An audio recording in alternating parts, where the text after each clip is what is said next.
Hello guys, आज से मैं नया अध्याय आपके लिए शुरू कर रहा हूँ। बीजगणित, जिसे अलजेब्रा कहते हैं, और बीजगणित में भी बहुपद, इसका अंग्रेजी होता है पॉलिनोमियल्स। आज वीडियो 1 के रूप में। वास्तव में अब सबसे पहले जानना है कि बहुपद किसे कहते हैं। तो बहुपद जैसा कि नाम है, आप समझते होइएगा कि बहुत पद। जी नहीं मेरे बच्चों, बहुपद का मतलब बीजगणित में बहुत पद कदापि नहीं है। वह एक पद भी हो सकता है, वह शून्य पद भी हो सकता है, और अनेकों पद भी हो सकता है। समझ गए? किंतु बीजगणित में चर और अचर किसी भी पद में दो गो हो सकता है। चर ही हो सकता है, अचर हो सकता है, या दोनों हो सकता है।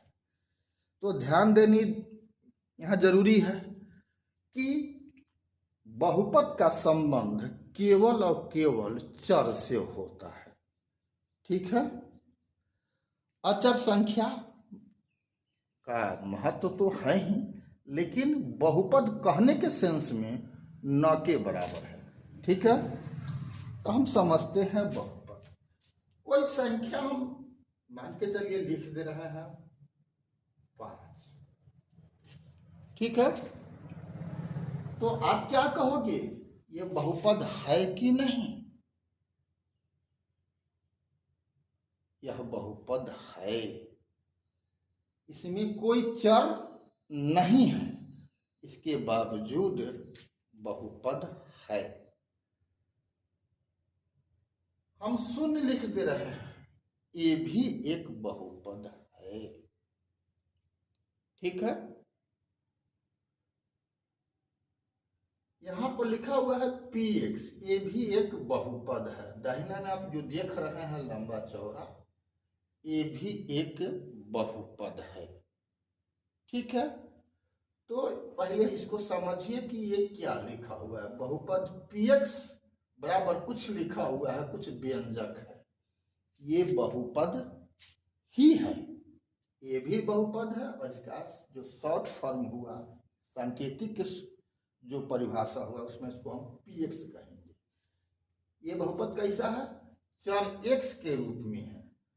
जहां कह रहा है कि यहाँ पर घात n है, तो यहाँ पर उससे कम घात 1 है।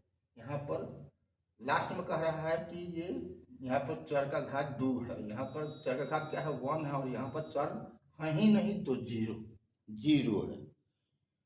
मतलब कि सबसे बड़ा चर का घात अगर 5 है तो वह 0 तक हो सकता है। यानी बहुपद कहने का मतलब एक व्यापक रूप है जो 0 से लेके अनंत तक हो सकता है। ठीक है? खैर उतना भास्ट हमको अब में अभी जाने की जरूरत नहीं है। ये एक सांकेतिक है। इस टाइप का आपको क्लास 11 में आप पढ़ेंगे। 10 में सांकेतिक रूप में जानिए कि बहुपद एक व्यापक चीज होता है। तो इसमें अब हमने बोला कि बहुपद का संबंध घात से होता है। बहुपद का संबंध चर संख्या से होता है, अचर से नहीं होता है। तो फिर ये बहुपद कैसे है? तो आप जानते हो किसी चर का पावर अगर 0 हो तो उसका मान क्या होता है? 1 होता है। क्या होता है ये आपको मालूम है? तो अब देखो, 5 में तो कोई चर ही नहीं है, तो आप याद रखो कि जहां चर है ही नहीं वो टोटल बहुपद होगा। वो चाहे पूर्णांक संख्या हो, माइनस में हो, धनात्मक हो, या कोई भी संख्या हो, उससे कोई फर्क नहीं पड़ेगा। बल्कि वो क्या होगा, वो जो लिखा हुआ व्यंजक है वह हर हाल में बहुपद होगा, बशर्ते कि वहां पर कोई चर न हो। असली समस्या तब आता है कि वह बहुपद है कि नहीं है। कब आएगा? जब चर रहेगा। ठीक है। अब यहां पर मान लो हम लिख रहे हैं x के पावर 0 तो बहुपद है, x के पावर 1 बहुपद है, x के पावर 2 बहुपद है, x के पावर 3 बहुपद है। ठीक है, समझ रहे हो। लेकिन हम लिख रहे हैं x के पावर 0 सम लो, मान के चलो 5, ये बहुपद नहीं है। क्योंकि बहुपद का परिभाषा है कि चर का घात क्या हो? पूर्ण संख्या हो। बहुपद का घात जब चर का घात, कोई भी व्यंजक में जब चर का घात पूर्ण संख्या हो, चर मतलब अंग्रेजी का कोई भी लेटर। ठीक है। अगर क्या हो? पूर्ण संख्या हो। तो पूर्ण संख्या का मतलब क्या होता है? 0 1 2 3 4 5, जहां तक इन सबको पूरी संख्या, यानी प्राकृत संख्या सुने हो, उसमें को 0 जोड़ दो तो क्या हो गया? पूर्ण संख्या होगा। तो चर का पावर ये पूर्ण संख्या अगर है तो कुछ भी लिखा हुआ है वह बहुपद है। ठीक है, चर का घात कह रहा है। लेकिन अगर जहां पर चर नहीं हो, केवल संख्या हो, तो वो बहुपद हर हाल में होता है। ठीक है, समझ रहे हैं हमारी बात को। तो अब वो होता है बहुपद का घात। यहां पर लिखा हुआ है, मान के चलो ये बहुपद बोल रहे हैं, तो इस बहुपद का घात क्या होगा? तो कोई चर नहीं है, कोई चर नहीं है, तो इसका घात क्या होगा? शून्य होगा। घात क्या होगा? शून्य होगा। लिखा हुआ है 10, इसका घात क्या है? शून्य है। 10 जब बहुपद बोलेंगे तब, अगर बहुपद नहीं बोलेंगे तब इसका घात क्या बोलोगी? 1। संख्या 10 का घात कितना है? 1 है। लेकिन बहुपद 10 का घात क्या है? 0 होगा। याद रखना, जितना मैं हेजे करके बता रहा हूं आपको, आप जहां भी पढ़ रहे हो, आपका टीचर भी इतना हेजे करके नहीं बताएगा। बात समझ लो। संख्या 10 का घात क्या है? तो रिजल्ट क्या होगा? 1। यानी घात का मतलब होता है पावर से, तो 10 का पावर क्या है? यहाँ पर है 1 है। तो संख्या 10 का घात 1 है। लेकिन कहा जाए कि बहुपद 10 का घात क्या है, तो आपका उत्तर होगा 0। क्यों? इसलिए कि बहुपद का संबंध संख्या से नहीं है, चर से है। किससे है? चर से है। आप देखो 10 लिख रहे हो, तो इसको क्या लिख सकते हो? 10 x का पावर 0। ठीक है, ये क्या हो जाएगा? 10 गुना, तब किसी भी पद का पावर जब 0 होता है तो 1 होता है। इसका मान कितना हुआ? 10।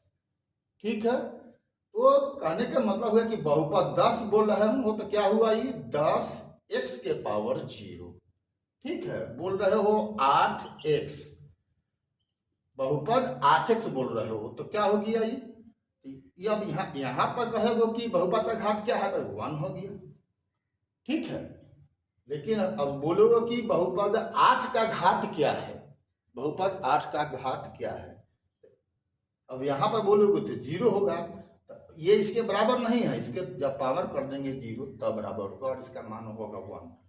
तो 10x का पावर 0, फिर इसका भी मान कितना है? कितना यहाँ पर हुआ है? 10 हुआ है। और यहाँ पर क्या होगा? 8 गुना 1 बराबर 8 होगा। 8 रह जाएगा। तो समझ गए? हो गया। अब हम और भी उदाहरण आपको देते हैं, इससे लंबी चौड़ी बात आज मैं सिर्फ यही सब सिखाने जा रहा हूं। अब लिखा हुआ है x² प्लस 5, बहुपद लिखा हुआ है तब, तो इसका घात क्या होगा? तो घात क्या है? 2 है। लिखा हुआ है 5x के power 3 plus 2x² plus x plus 10। इसमें पूछे कि बहुपद का घात क्या है, तो 3 होगा। सबसे बड़ा घात, तो जो भी पद, किसी भी बहुपद में जितना पद उपस्थित है उसमें देखना होगा कि सबसे बड़ा घात वाला पद कौन है। तो यहाँ पर 0 है, यहाँ पर 1 है, यहाँ पर 2 है और यहाँ पर क्या है 3 है। तो बहुपद का घात क्या होगा 3। समझ रहे हो, बहुपद का घात होगा 3। ये सब नहीं होगा। तो वो होता है पद का घात। तो मान के चलो लिखा हुआ है 5x² y3, यहाँ पर हम 10 लिख देते हैं। तो अगर पद का घात पूछता है जिसका घात कितना होगा 5, कितना होगा 5, तो किसी पद में जो भी चर रहे, जय वो चर रहे, सब चर का घात जुट जाएगा। अब वो होता है पद का घात। तो इसमें पद का घात कितना हुआ 5 हुआ। इसमें और कुछ लिख देते हैं, मान के चलो 10x3 प्लस 20y बराबर 100 लिख देते हैं। तो आप देखो यहाँ पर 0 है, क्योंकि चर कोई है नहीं तो 0 होगा। यहाँ पर y है तो क्या होगा 1 होगा। यहाँ पर इसके पावर 3 है तो इसका 3 है, इसका 1 है, इसका पर 0 है। घात पद के घात बता रहे हैं, लेकिन यहाँ पद का घात कितना है 5 है। तो कहे कि इस बहुपद का घात क्या है, तो आप बोलोगे 5। क्या बोलोगे 5। ये सब नहीं है। ठीक है, समझ गए होगे। आपको पद का घात, बहुपद का घात और बहुपद होता क्या है आप समझ गए होगे। थोड़ा सा और हम 1 मिनट का समय ले लेता हूं। अब ये बहुपद आपको नहीं है, ये बहुपद आपको नहीं है, लेकिन √2x यह बहुपद है।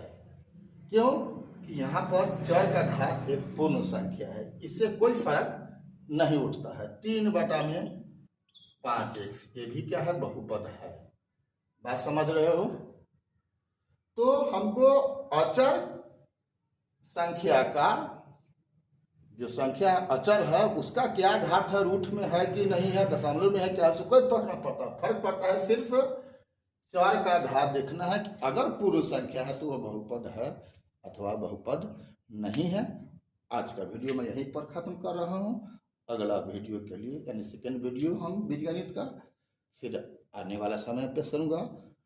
अगर आप अभी तक अगर फॉलो नहीं किए हैं हमारे फेसबुक, इंस्टाग्राम और यूट्यूब को सब्सक्राइब नहीं किए हैं तो आप यथाशीघ्र कर दो और जितना जल्द हो सके आप जुड़ जाओ।